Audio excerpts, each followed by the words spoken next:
Right, can you guys see my screen okay, Yeah. Yeah. yeah? That's the Young Communist League of Toronto. Don't they just look like fucking nerds? They look like the sons and daughters, well, mostly daughters, I assume, of rich, Yeah, they're or bourgeois. affluent Bourgeois as bourgeois, fuck. Yeah. corporate dickheads. Yeah, I Give them bet I some bet they Dr. all drink at Markov pillows and Starbucks. they You know look what I like the mean? alt-right. Sorry, say again, V? Give them some Dr. Markov pillows and they look like the alt-right. I'm not And joking. lose those fists too. That's a bit too communist. Yeah. But even then, I mean, come on, look at this. These were not the cool kids at school, right? You know, these weren't the people you wanted to hang out with and have fun with, were they? You know, I don't these are even the know people who anymore. can have a laugh and a joke. I bet No, if they you don't. asked each one of these, what's the problem with Venezuela, they'd all come up with exactly the same response, and it would be completely wrong. They probably blame the United States. They probably. Yeah, of course they would. They'd say capitalism. Yeah. The No, problem I is that actually- there wasn't enough socialism. Yeah. I actually made a video about this recently. The communists of old would just put them up against the wall and shoot them.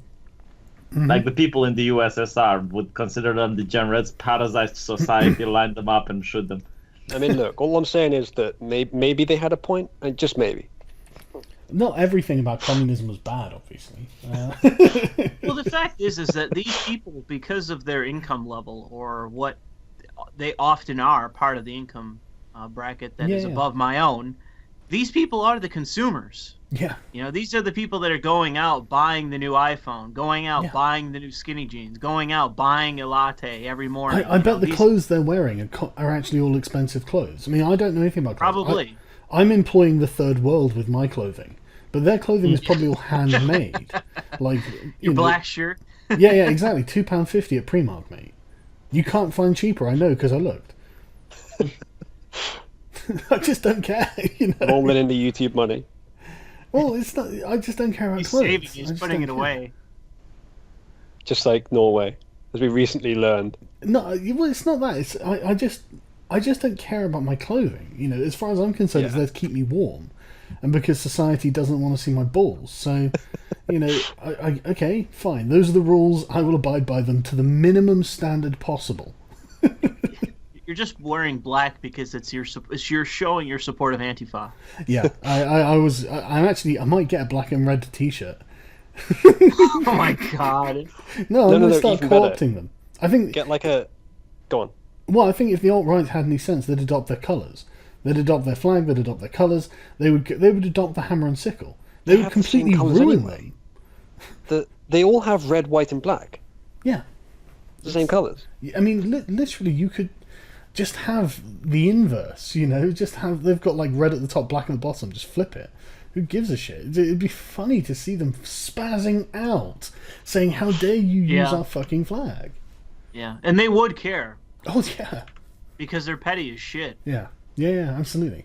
It So would be interesting though if the alt-right would go to Berkeley dressed up as the Antifa. Like, how would they know who to punch?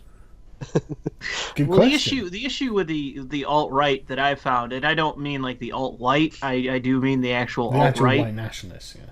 Yeah, they seem fairly humorless themselves. Yep. Like they put out this image of being chaotic and being like they have their memes and that. But I mean, when push comes to shove, they are the first ones to react poorly to any joke directed in their way. Oh yeah. To be fair, you're right. Like Richard Spencer had the talk. Like, if you actually listen to him, he wanted to destroy the identity of football because it takes away from white identity. And I'm like, Yeah. oh yeah, so you're going to talk about football. Why not talk about destroying the identity of anime and to see your own followers pursing out with their documentary? It's exactly in their modus operandi. Jesus. It's just the modus operandi of an identitarian, which is exactly why Yeah. the SJWs attack the identity of gamer in Yeah, that's what I Gamergate. said. Yeah. And it's exactly the same thing. He'll attack. This is actually going to be the funniest fucking thing in the world. If literally, like in Britain, football communities are big.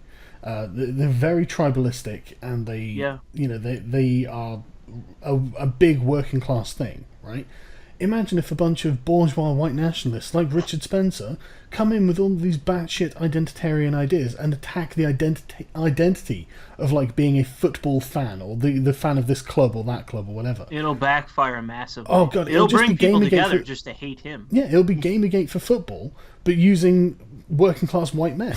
But listen, if you'd have said anime, it would have had the same effect because a lot of people. Whatever identity it is, it doesn't matter. No, it's the thing. Like religious people try to destroy identities as well. It's like if you listen to rock music, that's devil music. If you listen to Pokemon, that's a Satanist cartoon. If you like Harry Potter, like the identity politicians, they only want you to focus on their identity politics and nothing else. If everything you do and everything you are is in their domain, then you're in their domain.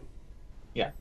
And the difference is, though, while some identity politicians try to destroy the identity, others try to co-opt it. Like the progressives would just try to co-opt it. They would call any game they don't like to be haram, and they will have like these video games that are incredibly artsy, not fun, but they're propaganda machines for the progressives. Do you know what I find really interesting about that as well? Is the whole like you say haram, and they are, I swear to God, they're busy co-opting Islam. No, I think that's honestly what they're doing without even knowing that they're doing it, obviously. But they're just putting across this perpetual narrative that Islam is a religion of peace, blah, blah, blah. There are going to be like SJW-like Muslims who go, you know what, that's right, I like that interpretation. Therefore, I'm going to... And then you'll get other Muslims going, no, Islam's a religion of violence and war. We conquered everything, but, all that sort of stuff. And basically, they're going to have their own problems with SJWs. I mean, I wouldn't be surprised if they're already having them. God, what if SJWs are the force that modernizes Islam?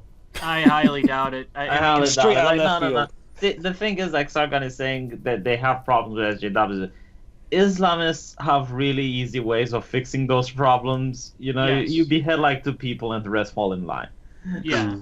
I mean, when you have the SJWs going past the point of the Islamists in promoting the hijab, I mean, I really doubt that if you had a woman of color, hijabi Islamist, on stage going, no, all you white fucking progressives need to fall in line, I'm pretty sure they're going to fucking fall in line. Well, the thing with Islam is that it's actually anti-racist. I'm not even kidding. Yeah, like, I if know, you're a legitimately Muslim, is. Yeah, I know. Yeah, if you're a Muslim, that's all that matters for them, And they wouldn't have like a progressive going into their mosques and saying, yeah, all the black Muslims, you go to the back, all the brown Muslims, you come in the middle, and the white Muslims in front. If they say something like this, they would just not accept. Oh my God, they'd start going on about Arab privilege, wouldn't they? No, they literally would. I mean, the word in Arabic, the word for black person, I think, is actually slave. It's actually synonymous with the word for slave, like yeah, but to be Slav fair, in English. Yeah, I was going to mention that. Yeah, so it's like they would legitimately come out and go, well, this is oppression, and then they'd sit there talking about castrating slaves for 1,000 years, and honestly, I think there's more weight to that argument in Islam than there is in the West. So it's just like, okay, well. So what we're saying is the attempted forced fusion of 2 very different ideologies. I wonder if this kind of thing has happened with this much disparity between the ideologies before. Probably. You could probably look at the early development of Christianity and see the infusion of various different foreign ideas into it. I'm pretty sure what's happening here is that you have the progressives attempting to infiltrate Islam as a religion. However, what is actually occurring is the infiltration of this element of the left by Islam. I'm pretty sure that's what's actually going on. Yeah. Because if you were to ask me, when rubber hits the road, which ideology is going to win, it is going to be the one that walks into Charlie Hebdo and guns down a bunch of journalists. That's the ideology that's going to win. Especially when the other ideology then makes apologia for that.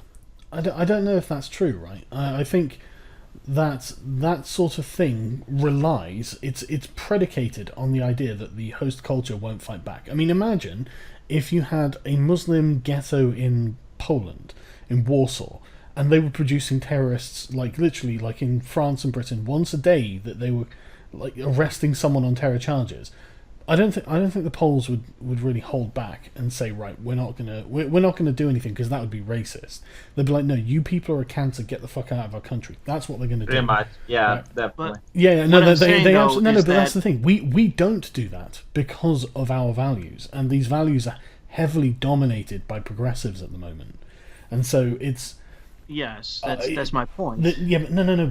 But what I mean is, these people can never actually co-opt their values because they're in direct opposition. So eventually, what they'll end up doing, if they don't retain hegemony, they'll end up destroying it.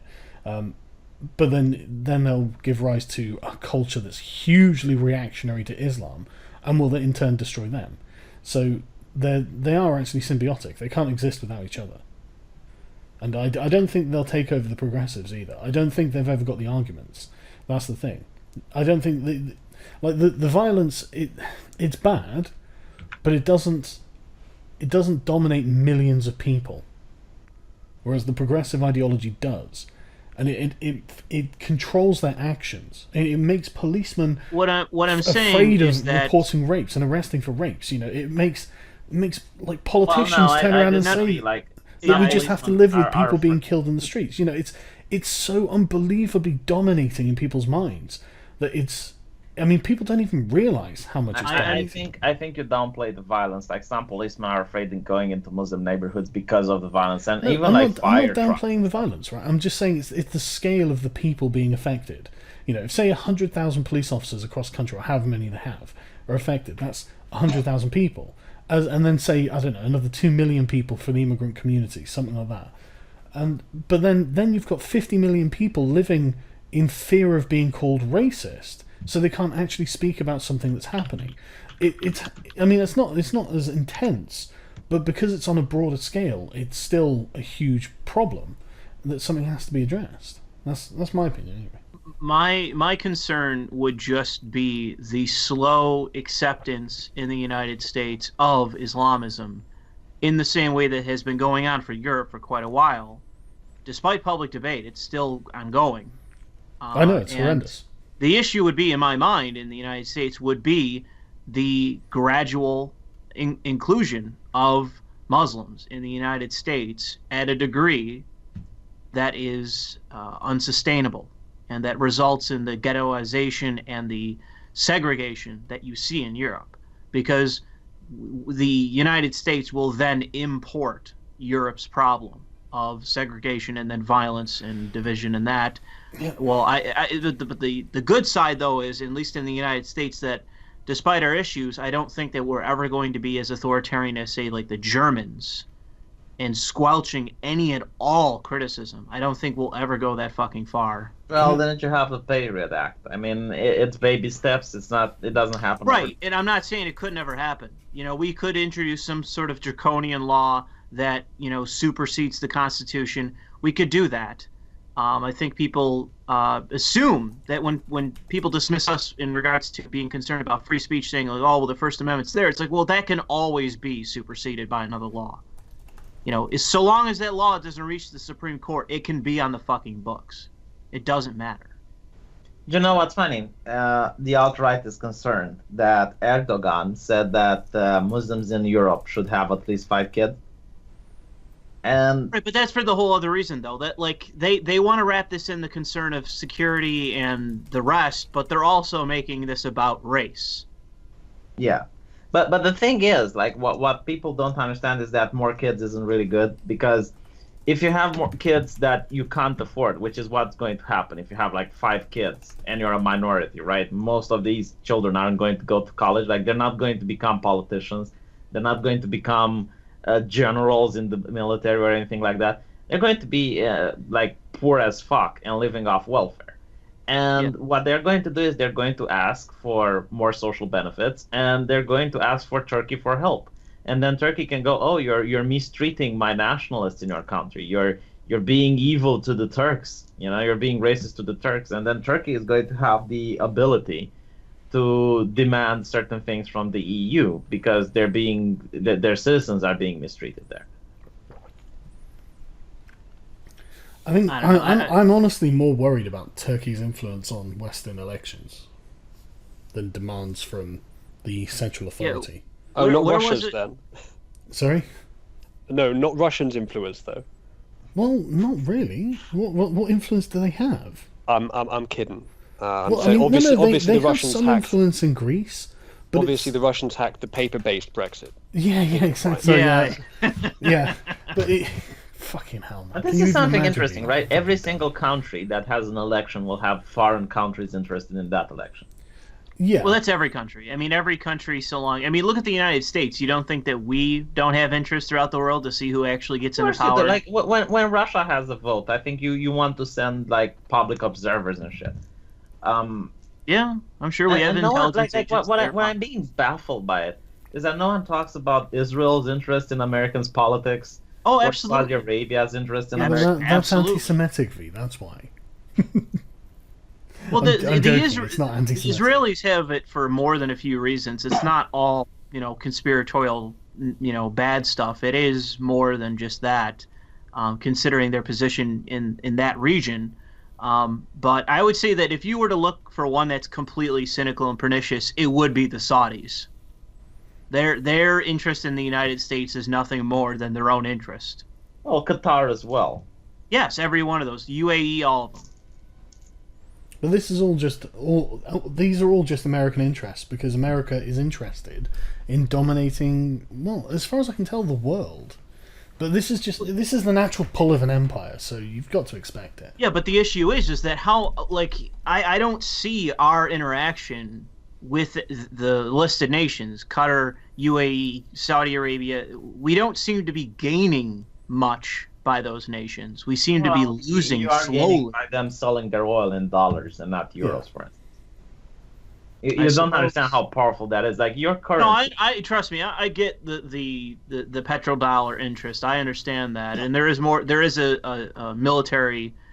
I'm not really sure whether it's a treaty or an agreement. I think it's just an agreement with those nations in terms of defending them and serving their interests and our interests supposedly over there. But it just seems to me that the slow decline that the United States is unequivocally on in terms of our hegemony in the world, that our relationship with the Saudis and the rest of the listed nations is only enabling that. Yeah, but decay. without No, the I Saudis think it's together, more like, than that. I think it's more than that. I mean, one part of it is denying that to your enemy. So it's better that that's under your influence than theirs. But there's also a huge amount of money in the region, and a huge amount of corporate interest as well. And so they have to control it. They can't just. I mean, the whole plan. The reason they want regime change is to end Russian influence in the Middle East. They're trying to take that chess piece, that piece of the board, away from Russia. I don't think they're doing a very good job of it, but I think they should. I mean, they could have done. Well, Probably and I could guess have done a that's better job by just actually being a better option than Russia. Yes. Yeah, honestly, that's my position as well. Like, I don't want the United States to withdraw from the Middle East for any, stupid progressive or isolationist reason. Yeah.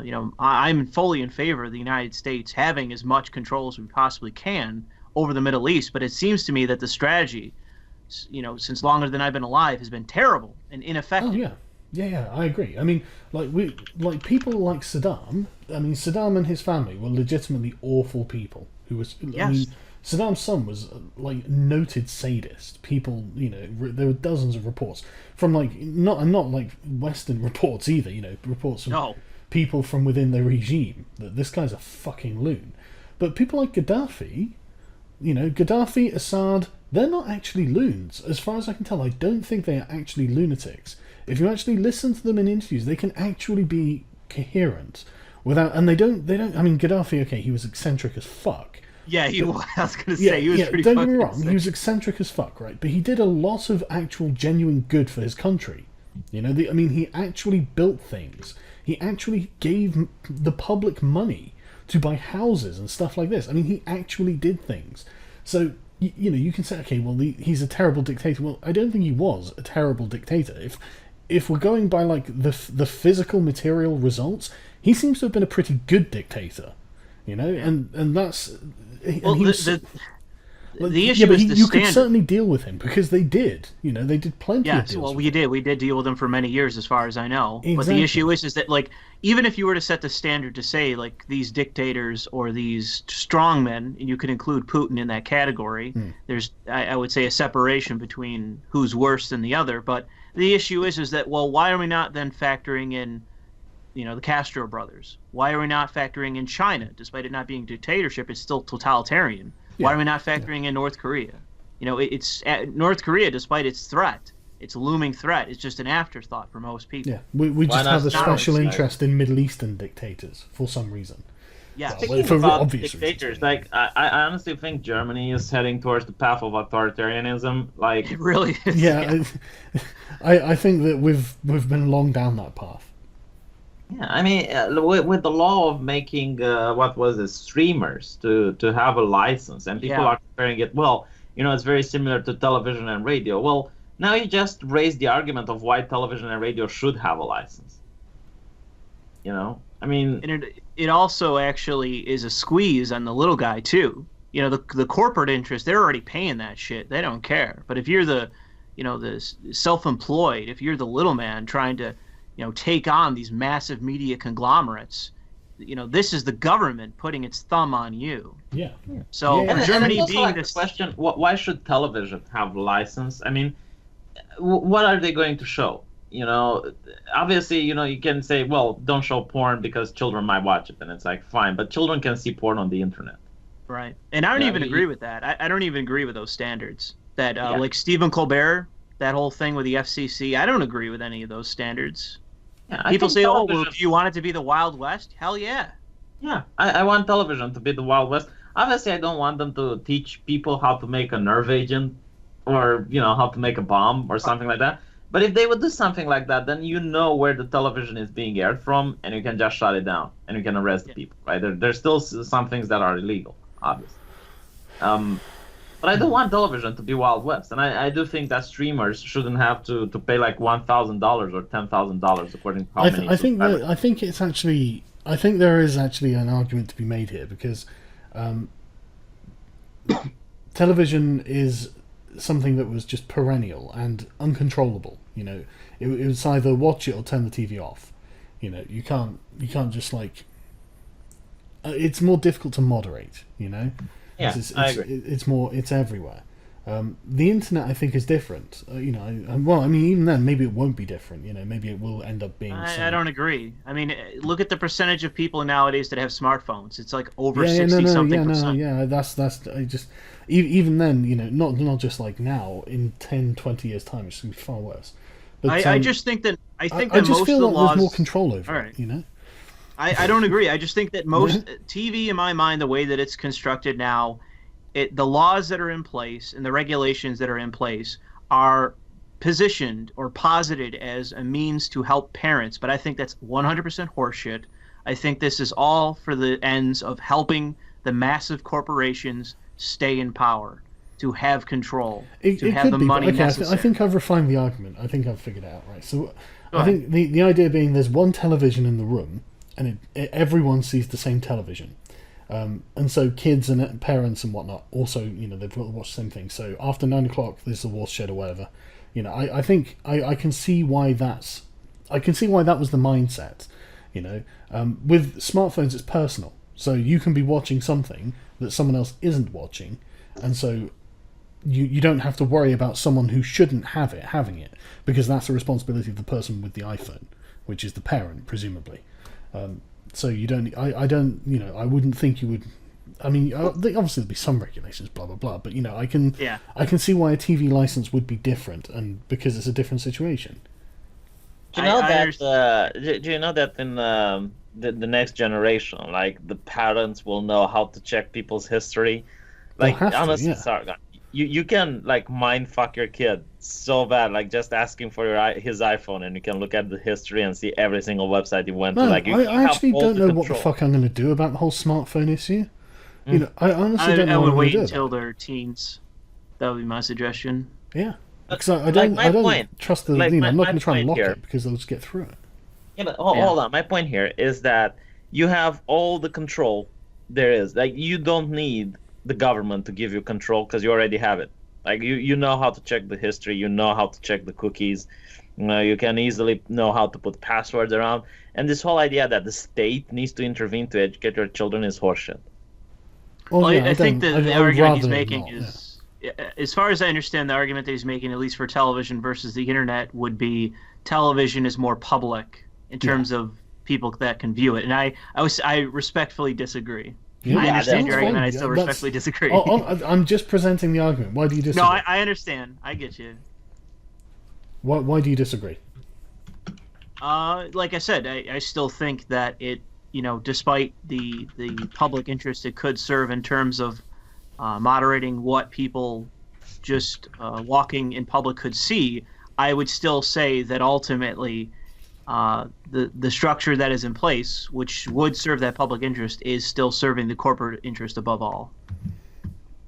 Well, And that it is, yeah, I'm not it saying is it's just a not serving control over corporate what interest. can be made. I mean, this is why I like the internet so much, because it's not like that. It shouldn't be beholden to the same standards. I mean, I don't agree with the broadcasting license for the internet either. I think that's a terrible idea. I can understand why they would have one for TV, to make sure that they could be sure that the programs being broadcast in public and like in store windows and stuff were acceptable. Okay, I can understand that, but for the internet, I really don't agree with that. I really don't like it. Listen to this. This just Macron said that he blames homophobia and misogyny for obsession with his wife. Homophobia. Homophobia. Yes, the newly elected president of France claimed that misogyny and homophobia were to blame for assumption that he could not be in love with his wife, who is 24 years his senior.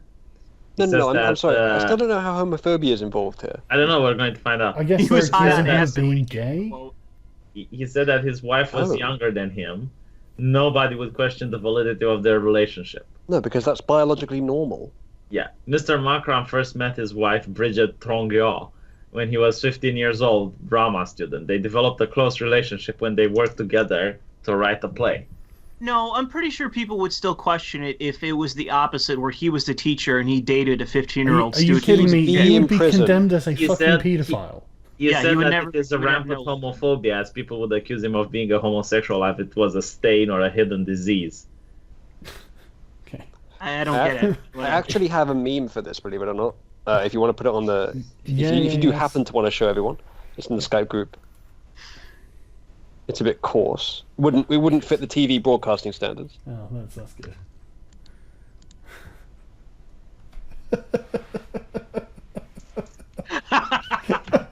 It's great, actually. It's interesting. Okay, we won't talk about the SPLC yet then, because I was actually reading a lot of stuff on Macron. I have a couple of articles up that I was going to make a video of, but it's really interesting the relationship he seems to have with his wife. He is her bitch in every way, as far as I can tell, and it's actually like really emasculating to read his fucking life. It's just like, Macron, just stand up for yourself, for fuck's sake. So basically, I was reading through this earlier. He's basically like your arch corporatist. He doesn't really give a shit about left and right politics. I'll find it, but he doesn't really seem to give a shit about left and right politics. But he cares about essentially neoliberalism, although of course it's never framed that way. And yeah, so he's apparently someone who's really hard to pin down. They were talking about where is it? There was because there is no core. There is nothing to pin down. Yeah, exactly. Well, it does make sense. Like, if you marry a woman that's 14 years older than you, like the level of nagging that she would be capable of, she would have a PhD in nagging. Look, all I'm saying is God. that Macron has 3 mothers. His actual mother who gave birth to him, the one that he's attached himself inexorably to, and also his wife. The middle one being Merkel. Yes. Yeah, I was gonna say. So yeah, it's interesting how like his wife talks about him. She seems really condescending to him. Right, but this was just the first Maybe one. he gets off This on is that. the really interesting article. Again, this is on the Times. This isn't like some anti-neoliberal publication. This is a relatively pro neoliberal publication. France, what have you done? Yeah, This is the guy.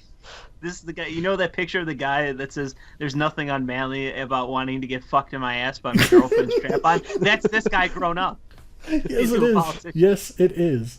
And the thing is, elected as president. the thing is, like everyone, like on the previous article, all of his friends were saying, "Oh, he was a very intelligent young man." Blah blah blah. It's like, oh god, I can't believe he doesn't have a little fucking hipster beard. He's going to be one of those guys who's actually like, cuckolding does seem to be the thinking man's fetish. Le Pen was right. It's like France is going to have a female president no matter what, either me or Merkel. Yeah, and she should have burned him by saying, "Well, your wife," you know, just come on. But anyway, so this article's really fascinating. She's 64 years old and he's 39, which is a huge difference. But this was shot on.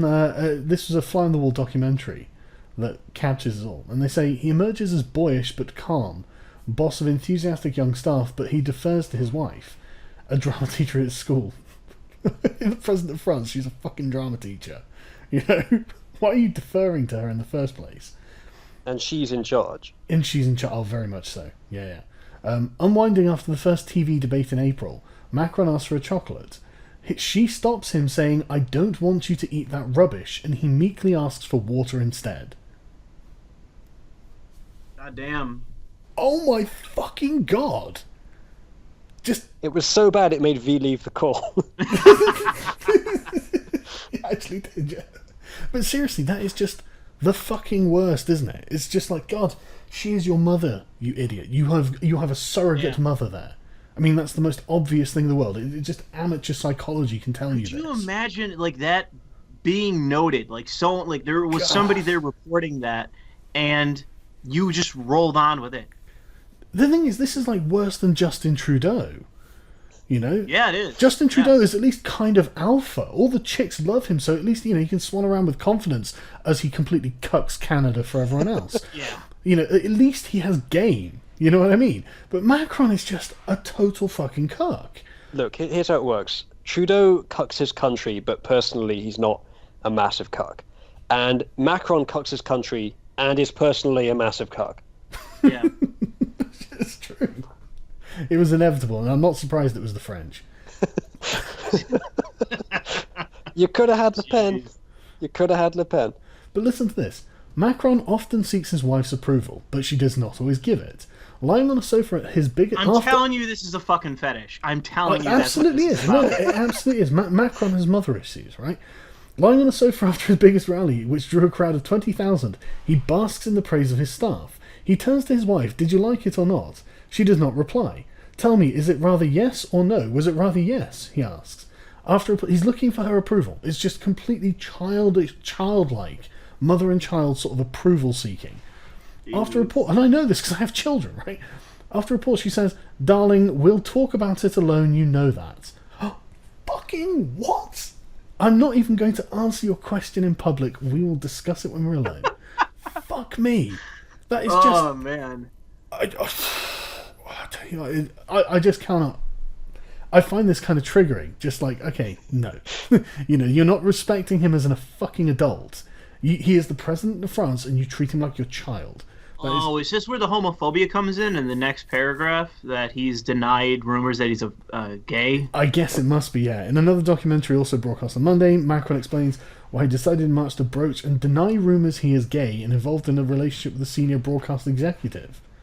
I actually believe he's straight. He's just a fag. Yeah, I think that's probably true too. Because I mean, in the other article, they talk about how they do seem to have like a loving and intimate relationship. He's just so obviously dependent on her approval that he is a total fucking cuck. No, I'm telling you, he gets off at her disapproval. It's not even just a matter of like the childishness. No, like, it is a fucking fetish. No, but this is the... after reading through that fucking cuckold comic, right, they kept going on about how the guys, like, they hate it, but they love to hate it, right? Yeah.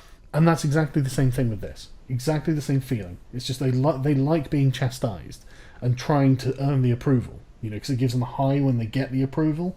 Yes. You know, and the more difficult it is to achieve the approval, the greater the high. and that's really fucked up. Yeah. I mean, at that point, you're not like a sovereign individual. You are dependent. Well, the thing on is someone that else. if he has this kind of relationship with her in private, I'm really not it would be something I would make fun of him for if I knew it. But the thing is that this seems to be somewhat open, and it's like, France, this is the guy you came up with. Yeah. I love how it had to be France that elected a president that's got 2 of his mother's strap-ons up his arse constantly. Oh, Jesus. And neither of them are his biological mother. I love these comments. It's so weird. You can see now why he's so thrilled by Angela's affection. Oh, that'd be me. Oh, God. Who rules France, Macron or Mrs. Macron? Yeah, honestly, it's... No, the corporations that got him there. Well, yeah, That's who rules this France. is the thing. All the SJWs on Twitter, because I was like, France cucked for the Rothschilds. They fucking did, and that's not an anti-Semitic thing to say. That's me calling them bankers. No, the banker interest. Yeah, That's exactly. who. Macron is so deeply embedded. He was at Rothschilds. He was in Hollande's No, government. he is a banker. I know. That's the only way to put it. But the thing is, it's not that he is a banker as well. He is a banker with connections. That's the important thing, and connections to the Rothschild family as well. Well, here's the thing. If, let's say, sometime down the line in France, let's say their legislature or parliament, I'm not really sure what to call it there, but let's say that their legislature passes some kind of new banking regulation there, okay?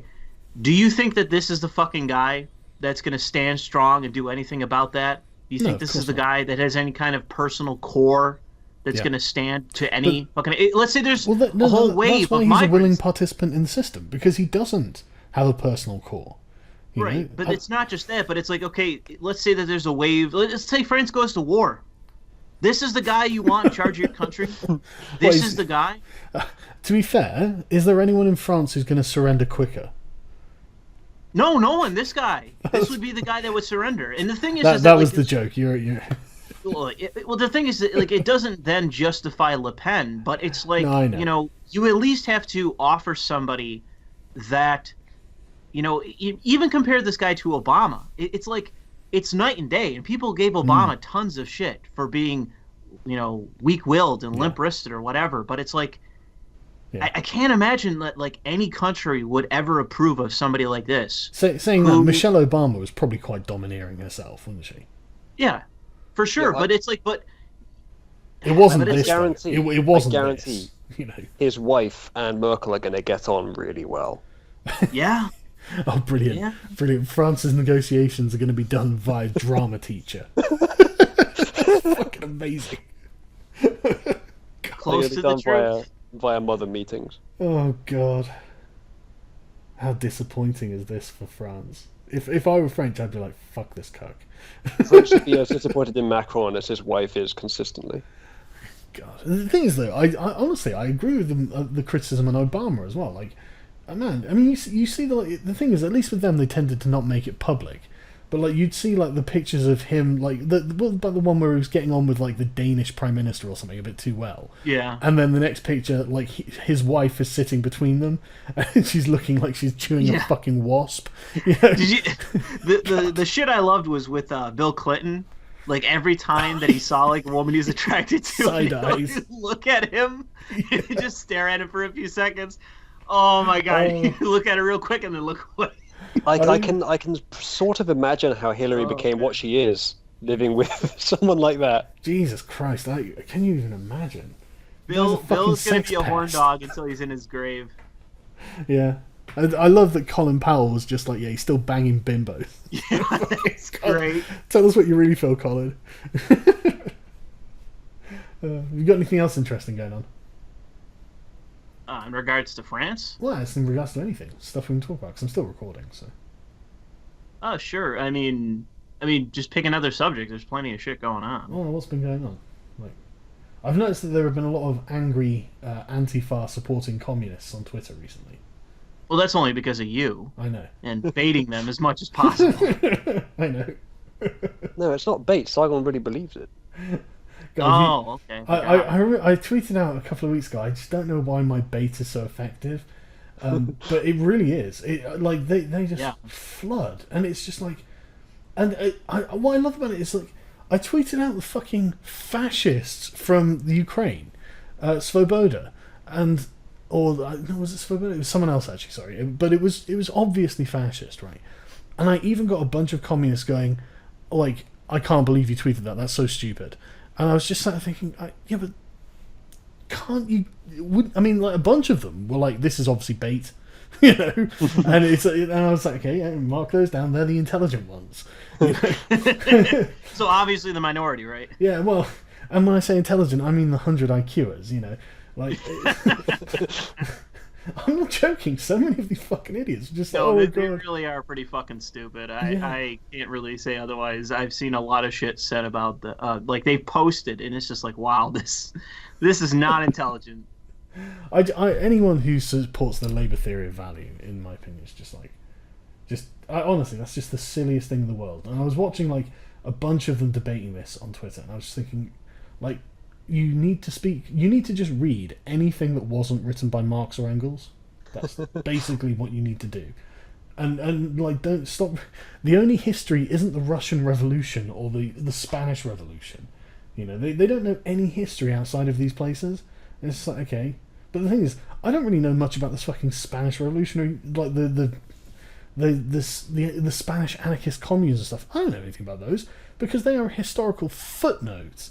You know, nobody talks about them because, like, well, what would you say? Well, they fought the fascists and lost. Okay. Man, anyone can do that. Yeah, France exactly. can do that. Yeah, exactly. Yeah, that's not a skill. Well, I mean, cannabis for the French. It's sort of a heritage thing for them.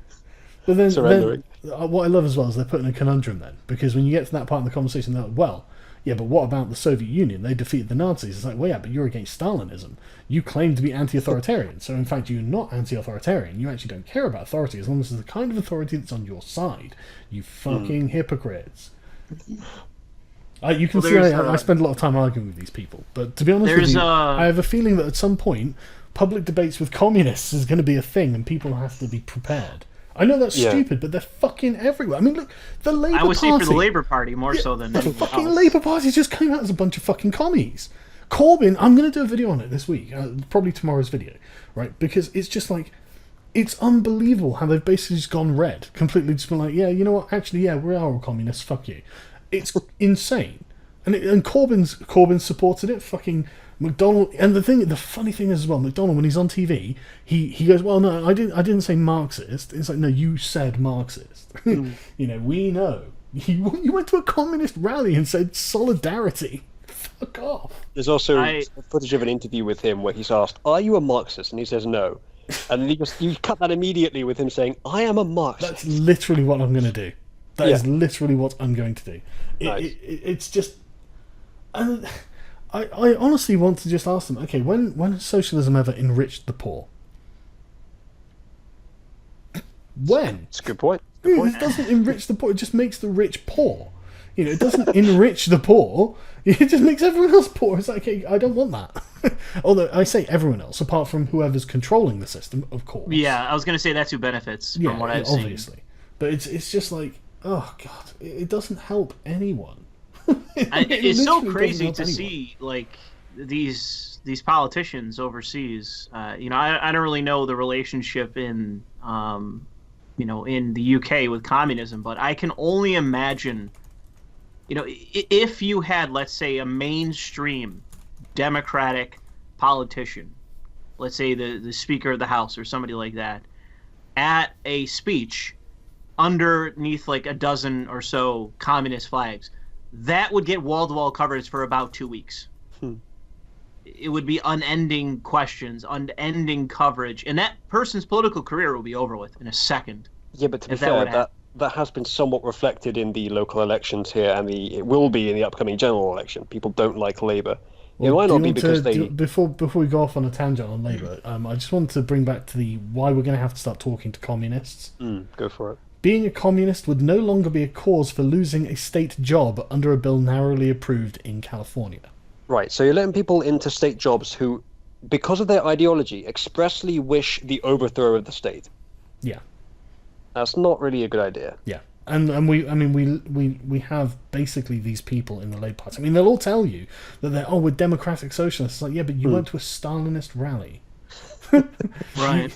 You said that Leon and who was it? Fucking Lenin and Trotsky were your biggest influences, McDonald. You said, and you used the word "we" a whole lot. Yeah, exactly. Yeah, and then you guys use the term revolution all the fucking time.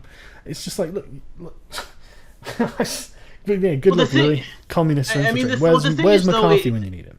I mean, the thing is, in California, this is no surprise. I mean, this is the way that they've been gravitating for a while now. But the thing is, though, with all these people, yeah, they're communists. And I'm saying that as much as I can in quotations, communists. The kind of communists that never talk about class. Yeah. Never talk about economics and push for identity politics, and also, just a little bit behind the scenes, green light everything that Silicon Valley wants, no matter what it is. Those kind of communists and Marxists. I think that's a great point, actually, man. Because I think that the important thing is they never think about money. They're like a capitalist version of communism, aren't they? Because they will all benefit and pay into and all that. They're the bourgeoisie. These are the people buying the fucking Lexuses. These are the people buying shit at Starbucks. But they've found a different vector to be communist on. It's not about money now. Now it's about identity, and now we're like identitarian communists. It's like, okay, well, and they absolutely want social equality. They are neo-Marxists. That is accurate. Absolutely. Describe them. Yeah. They're not. They don't consider class as a factor anymore. They don't consider economics really outside of maybe. That gives them the perfect reason to then take all of this corporate money. Like Anita Sarkeesian would, because if you asked her, she'd say she was a radical socialist, and yet she takes money from Intel. She takes money from all of these companies. And all of these people on diversity boards all across these companies, taking and literally the BBC's one is $120,000 a year to be the chief of diversity at the BBC. I mean, I've been wanting to do a video on this for quite a while now, and I know that I've mentioned this in the past, but I mean, if you look at the diversity chairs in companies, if you look at the diversity organizations, of which there are endless, especially in California, I mean, this is $1 billion industry of diversity. Go on. I was just going to say that, I mean, I think, and honestly, at some point, that's the point, is the money. Yeah. I have a quick question about classical communism. Is there any system, ironically, that creates more wealth disparity, wealth inequality than classical communism? That's a good question, actually. Because I don't think fascism does. I don't think feudalism does. Well, okay, let's be specific. We're actually not talking about communism. We're talking about socialism. Authoritarian socialism, Stalinism style. Yeah. Yes. Okay. I mean, if you had like a totally ANCAP society. Just to be clear, we're not talking about the impossible utopia kind of system. No, we're talking about happens. The only ever type of fucking communism. The real type of communism that exists in the world. Yeah. Which is just state socialism basically. Well, I guess I'd need to see the data comparison side by side, because I mean, like, if you take Cuba as an example, the average Cuban earned like $20 a month or something, and Castro died with 900 million. So I got a better factor to judge this based on. Is there any more genocidal ideology on this earth? Well, fascism killed in modern quicker. times. Fascism killed quicker, but not as many, and only once. Not only once, but I know. Only how many countries? Only total? quicker once. And how many people? Yeah, obviously, communism killed way more, definitely. Yeah. I think you can analyze this in concept. Obviously, we can go into the data, but I think in concept, if we grant that this authoritarian socialism creates poor people of everyone except the people who are in charge of the system, not even fascism does that.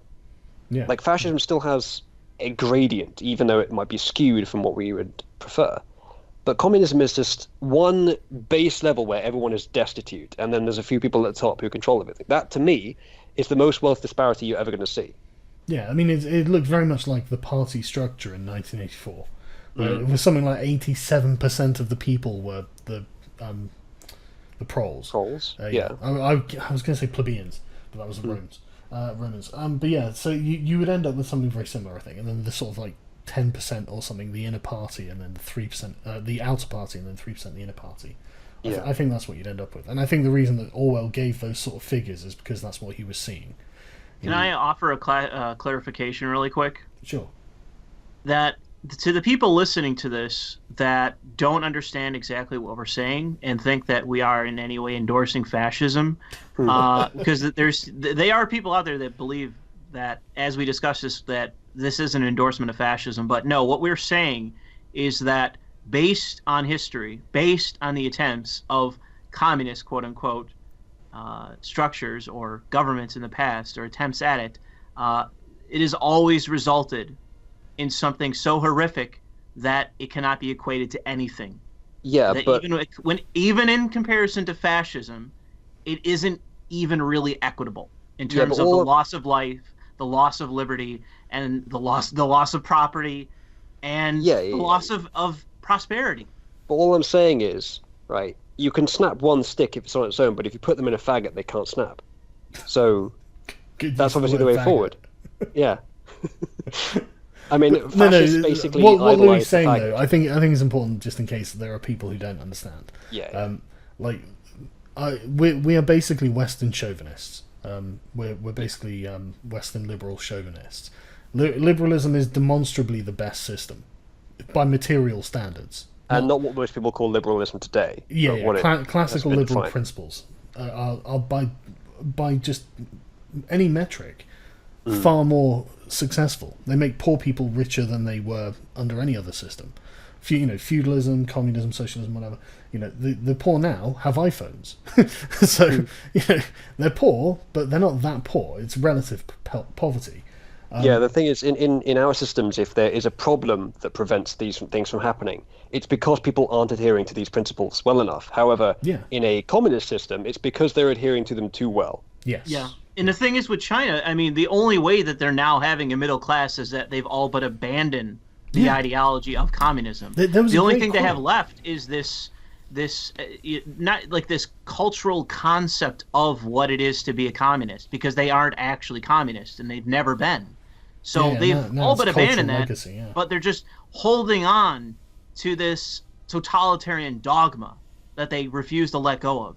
And if you ask my opinion of China, they would be far more advanced and they'd be far more competitive with us in this world if they were to just abandon that totalitarian dogma in its entirety. But the issue would be then they would actually have to be representative of their people. I can't remember where I read it, but there was a great quote, and I don't know any of the names of these people involved, because this is why I've never really spent that much time reading about Chinese history. I've only got like a Wikipedia level knowledge of it, because I just can't remember the fucking names. But anyway, there was apparently a discussion within the party, and one member was quoted as saying, "Look, it doesn't matter whether it's a black cat or a white cat as long as it catches the mouse." And that's basically, he was using that as an analogy for, look, if it's communism or if it's capitalism, it doesn't matter as long as it's bringing it, as long as it's money, basically. And I think that's the kind of, exactly. It's a very pragmatic.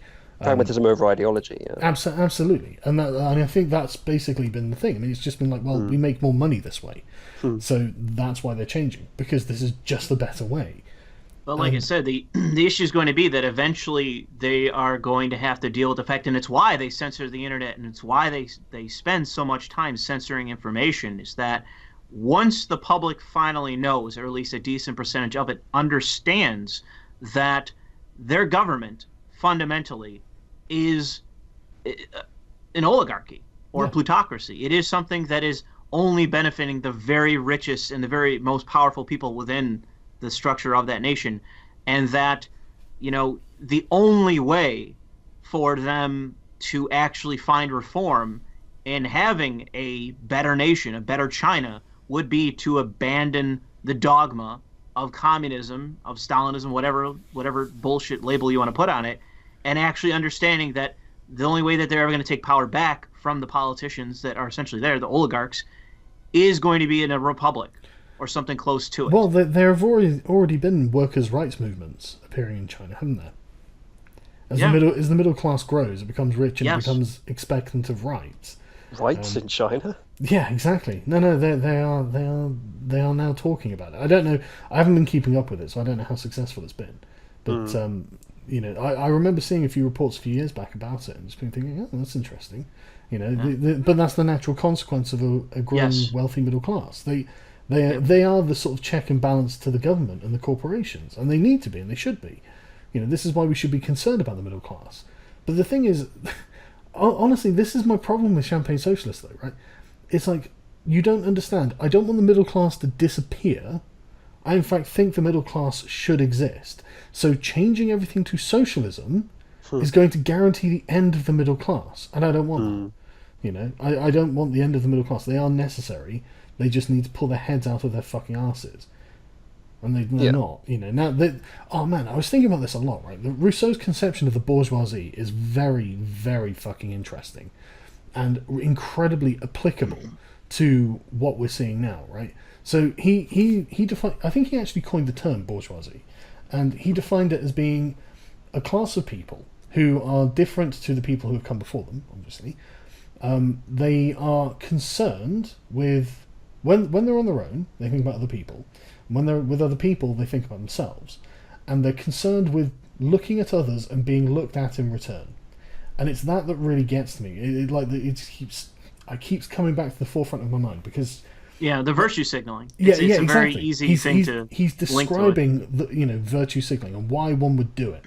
You want to be looked at, and therefore you have to be shown to be virtuous, or at least make it look like you're being virtuous.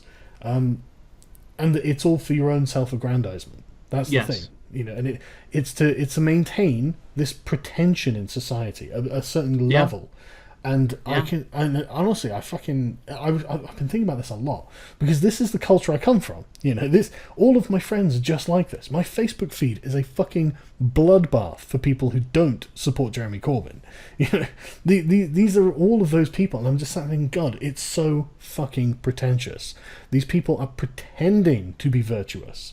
Not one of them. I doubt any of them give to charity, and if they do, they make sure it's all over social media. It's the sort of thing they have to publicize. And I'm not saying don't do that necessarily, but honestly, normally that's the sort of, most of the people on my Facebook feed who do charity are actually my working class family. Not my university friends. That's honestly one of my misgivings with charity, is that I find that all too often people that do charity, that are in that strata, that middle class strata, they will never stop talking about it. And I'm fine with that business model, though, because what you're selling virtue. It's direct. And if it's a good cause, it's not really virtue, though. No, I know. It's virtue in the sense that we're talking about it here with virtue signaling. They're effectively con artists for virtue.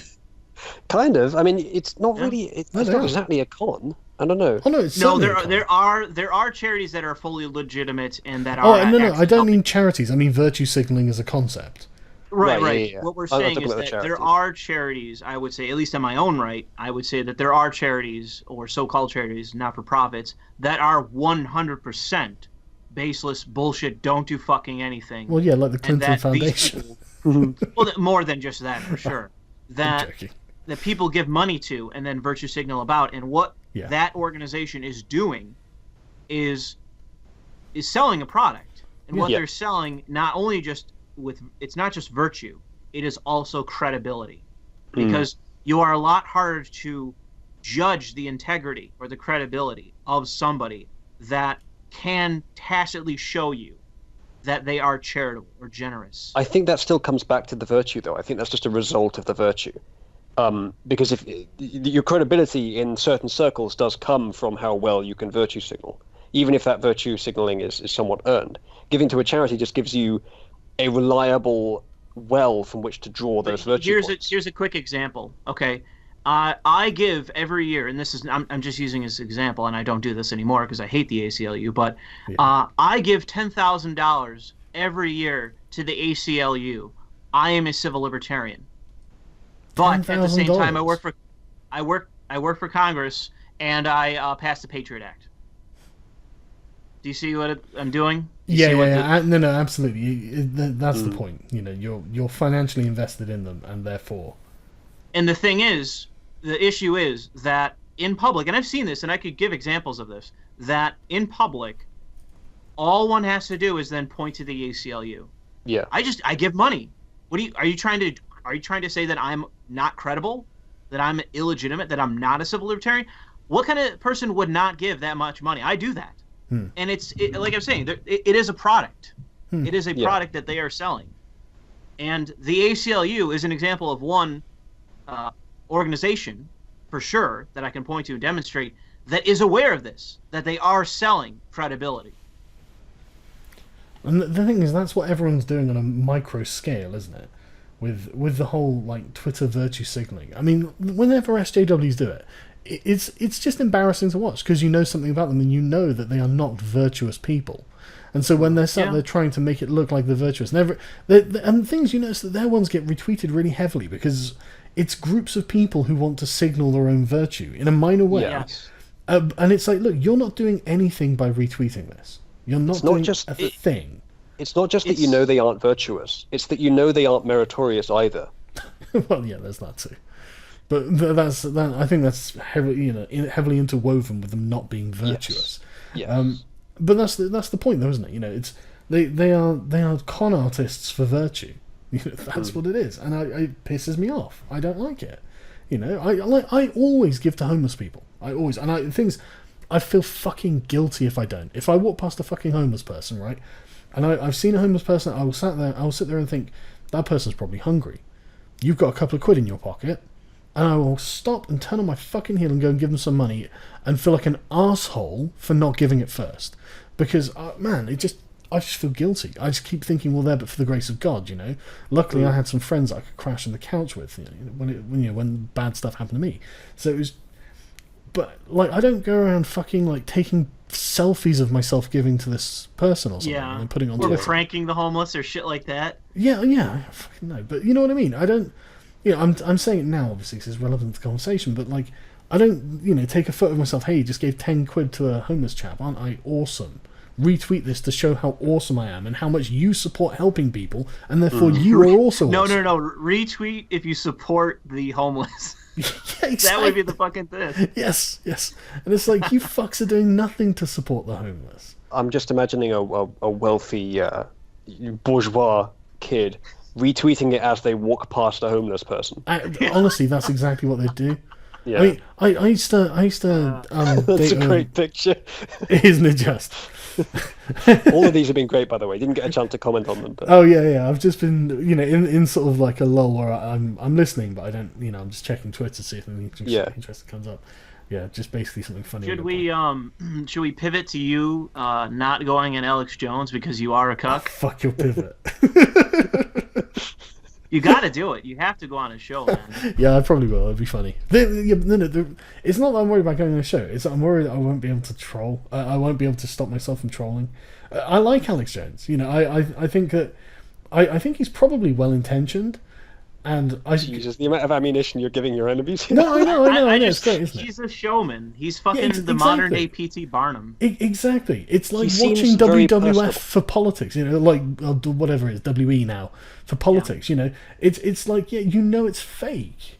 But that doesn't mean he's a bad person. At least him, I would say that I don't. I think that Paul Joseph Watson does take himself seriously, and he absolutely does. Yeah. Not trying to dismiss him or anything, but I am saying I do think he takes himself seriously. With Alex Jones, especially after that tinfoil hat bit, I'm pretty sure he's in on it now. I'm pretty sure everyone that knows. this is him fucking around. I just love everything, the 1776 will commence again thing. That's just oh, fucking brilliant, Alex. We are breaking the conditioning. Exactly, we're one breaking the was better. conditioning. I tweeted it out earlier.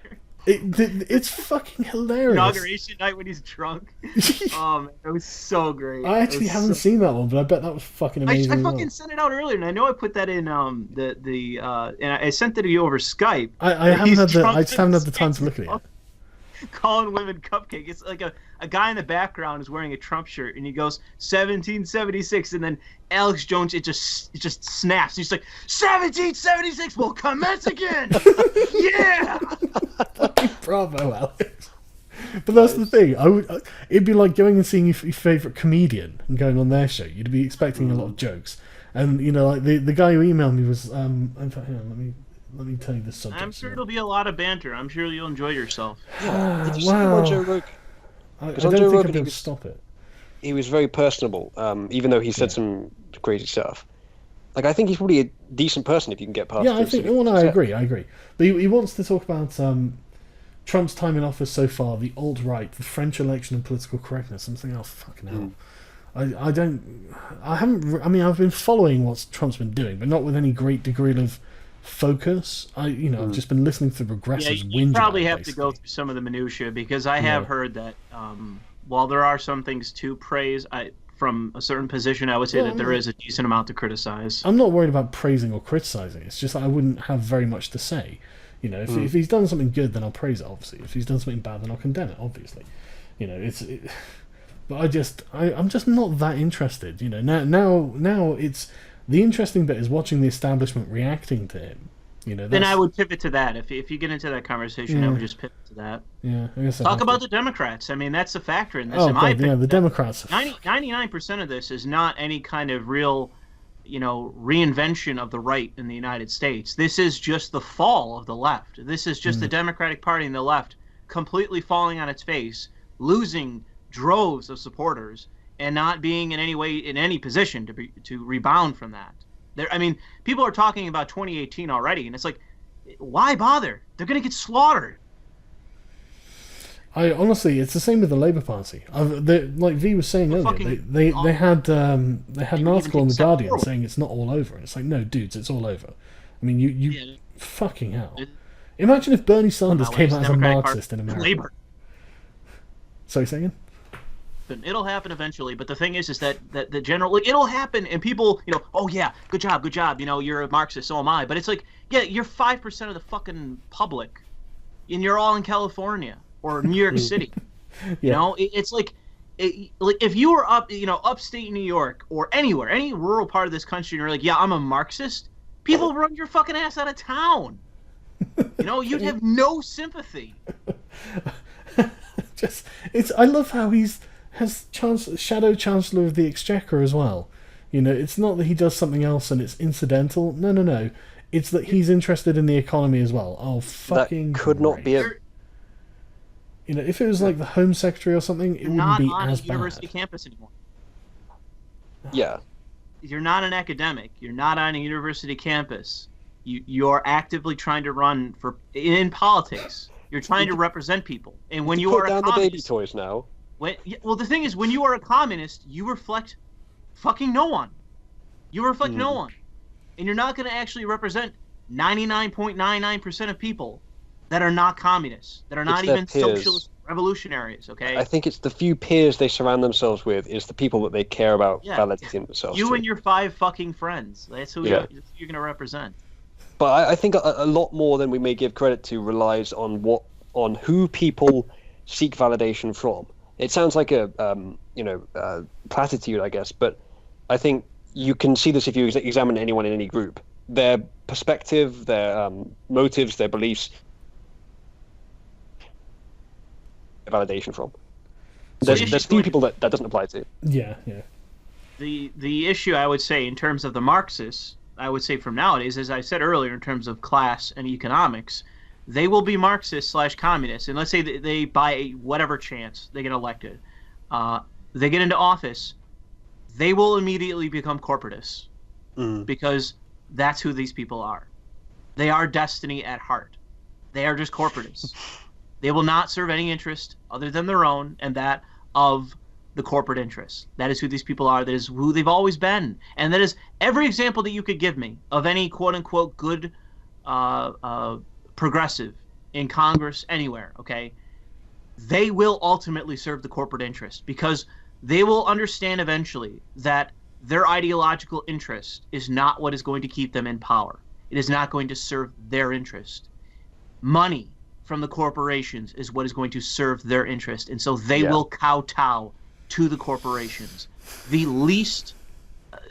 people with the least resistance in terms of ethics or corruption are the corruptible and unethical ideologues. I think it is. No, it's not that they're unethical. It's that they are. No. Hang on, no. It's actually not. They have ethics, just a different code of ethics to you or I. Their ethics are entirely focused on gender relations. These people are like, it's not that they, like, we spoke about this last time, like, or at least previously we've spoken about this, where it's like, it's not that, it's not all one thing. You know, it's a symbiotic relationship. The corporations also get things back from them. They have a class of meddling busybodies who are completely on board with the program and will happily basically suppress the plebeians. I mean, you see it with, like, you know, the community management positions they all move into. They deliberately do this. They want control of other people. And that makes it way easier for the manager of a corporation. He can just go to the community manager and go, what's going on? Right, you're expected to sort it. It's your job. And they'll go, yeah, I'll sort it. I've got this down, you know, blah, blah, blah. They're all racist. And they're like, oh, I'll get rid of the racist. Christ. You know, and so they're just given this license to do whatever they want. And it's easy for the person running the corporation. Great, that's that person out of my hair. You know, that's this problem dealt with by someone who really wants to do the problem. It's good delegation, as far as they can see. But obviously it's actually cancerous delegation that's going to end up ruining them, aka Marvel. I think you'll find out that this is all just a conspiracy theory, but Trump Russia, that's definitely true. Oh no, this is not a conspiracy. It's about talking about interest. No, I know, that's what I'm saying. He's making a joke about it, but it is a frustrating fact about the modern left, at least in the United States. I would say in the UK it's a bit different with what you guys got going on there. It seems a bit more extreme in many ways. Well, actually, in a lot of ways, it's actually more moderate. Your Marxists are still talking about class? No, that's exactly it. Yeah, our Marxists are still primarily concerned with class. That's true. They haven't moved on to the next grade of cancer yet. No, they've got it in them. They definitely have them in. And Diane Abbott is definitely a neo-Marxist. You know, she's the one. But in the United States, we never even class never even factored into it. Yeah, I know. I don't know if that was ever a thing for these people. Going all the way back to the 70s and 60s, I don't even know if they cared then. In modern times, it's not a factor whatsoever for these people. Yeah. And they seem to resent it, even if you mention that. But they still use the same their measure of how much power people have in society is primarily wealth. It's interesting, isn't it? No, I don't know if that's true either, because they would grade a. They would say that a wealthy black man or woman. The reason for that is that they collectivize both groups, and when one group has more wealth, they assert that everyone in that group has more power. To be fair, though, that's just one sort of vector that they use. I mean, they'll use like jail time, they'll use employment statistics, they'll use anything. It's all relatable to class, and I think they are using the same. It's just the same Marxist method, but they're just viewing it through a different lens. I would say that they would only use wealth in terms of Latinos and blacks. They would not use it in terms of Asians, because obviously if you factor in class with Asians, or let's say people from the Indian subcontinent, for example, it's actually disproportionate in their favor. So they would not factor class in. I have never heard them attempt to justify the Asian thing, the fact that Asians make more than whites. And that's what I mean. That's why I'm saying you're wrong. They're applicable to blacks or Latinos because that will serve their argument. I don't think it makes me wrong. I think it just makes them inconsistent. No, I just think my argument is that they don't actually care about class. This is not actually. It's not a fact. No, I don't think they do. But at the same time, they use the same Marxist justifications that work for class. Yeah, but it's about the target of how they apply these. They're not talking about the proletariat anymore. They're talking about black people. No, of course. Well, in a way they are, but not in the sense of class. Yeah, but but that's what I mean. They're not looking at through the lens of class. They're looking through the lens of race and applying Marxist methodology. The lens has changed, but the justification and the sort of method hasn't. The method's the same. No, absolutely, and it's cancerous, and that's why it works so well with neoliberalism, because neoliberalism is exclusively financial. You know, there is no other motive or means or method in this ideology other than money. And so if they can conveniently ignore money, then brilliant. You know, this is why it's such a cancerous fucking relationship. And it's actually well in the corporate interest to just peddle a few pennies at these people, because then you can buy the entirety of the Democrat. Don't seem to care at all about the prosperity of anybody. They don't seem to care. They're just an alternative to marketing, basically. Yeah, it's just to them. When you are a modern Democrat, you don't really care about unions. You don't care about prosperity. You don't care about economic.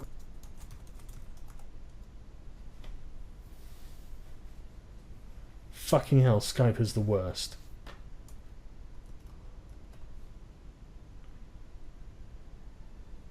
What he actually represents. Oh, It's the fucking hell. ideal for any of these things to actually be talked about. Because without him, Louis, no one. There is no you one. keep cutting no out for some reason. Maybe No it's one me. is talking about. In here, it's I think it's your internet, Simon. You've cut out a few times during Oh, this right, call. okay. Fucking... Okay. Obviously my internet then. Sorry about that. But it. Yeah, go on. But yeah, to conclude what I'm saying is that, like, you know, I really think that it's important for people that even when we talk about the issue of the modern Democratic Party, it's like, you know, in my opinion, one of the ultimate strengths of Bernie Sanders was, despite his faults, and he does have them, that he at least made the attempt to, you know, switch the track. He tried. He didn't do enough. He shouldn't have endorsed Hillary, yada, yada. But he tried. That could have been a. I don't And think I he think- saw where the train was at the present time, though. I don't think he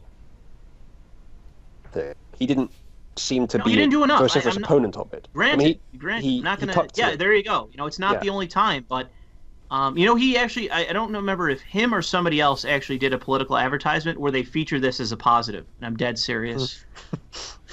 Progressives like this. Progressives actually Look at like this this fucking moment. picture though, man. Just look at the dynamics But of this picture. progressives like this. It's just Yeah. cancer though. What I'm saying is that, but progressives agree with this. They do agree with this, and that's the problem. Yeah, it is. There's a clear mental divide here, where these people actually believe that this was a positive moment in time. Where I and many, many other people in our circles, even those on the right that still say that they like Bernie to some degree, or that he was far better as an alternative. This, to many people in our circles of liberals, small L liberals, saw this as a completely humiliating, infuriating moment. And I lost my shit when this happened. I Yeah. was beyond angered when this happened. And the problem is that on the opposite end of this, progressives were fucking masturbating to it. They love this. I know. It was He let these two absolute oppressed cancer. black ideologues speak. Yeah, but look at And that's the this. Look at problem. her though. This picture's so perfect. Like, she is the epitome of a bourgeois virtue signaler. She is obviously not like from the hood. She's obviously there. I mean, look at everything about this is fake and affected. You know, hand in the air, eyes closed. Yeah, I'm with the people or something. I don't fucking know. You know, but it's and then look at the girl behind her with a fucking finger on her lips. Shush. You know, just the entitlement of everything that's going on there. And then, I mean, obviously the entitlement of them just running up and just screaming at him to give the fucking platform anyway was cancerous enough. But this fucking whole thing was just like, I'm totally with you, Louis. It's just the fucking worst. Where's that original picture on there? Is right. Look at his fucking face. He knows this is wrong. He knows he shouldn't just be shouted off of his own podium. You know, but he just stands there like a total cuck. Because like, it's just like you say, Louis. They all think this is the best thing ever, and he should Did we shut lose you, his fucking Sargon? mouth. Simon, you cut out for quite a while there. It shouldn't matter for the recording, but we may lose you at some Well, point. So basically, I said that Bernie was a total cuck, and Yeah. it really pisses me off as well. Like in the same way it pisses Louis off. You know, it's just like no, these people have unjustly seized your platform from you on the grounds that you're white, Bernie. That's what's just happened there. Total cancer. Yeah, well, it's just a matter of if at any point that the people, I mean, the progressives seem to me to be in many ways a lost cause at this point because they don't seem either willing or able to understand what the problem is. They don't seem to get it. They don't seem to understand that by catering to fractions of a percentage point of the Right. Okay. My going to win internet a goddamn is thing. my internet is cutting out a lot, so I'm just going to I'll stop. I mean, we've gone for an hour and 20 now, so it's plenty of time. But I'll stop there. But yeah, sorry guys, if the fucking internet is. I don't know why it's doing it, but anyway. the recording will be fine. Well, the bits that I'm speaking on will be okay. Yeah. But the bits that when Louis trying to make a point, fucking, you ain't gonna hear nothing. Okay, I got you. Sorry, Louis, but I'll put links to your channel in the description. You guys should check them out. They do good work.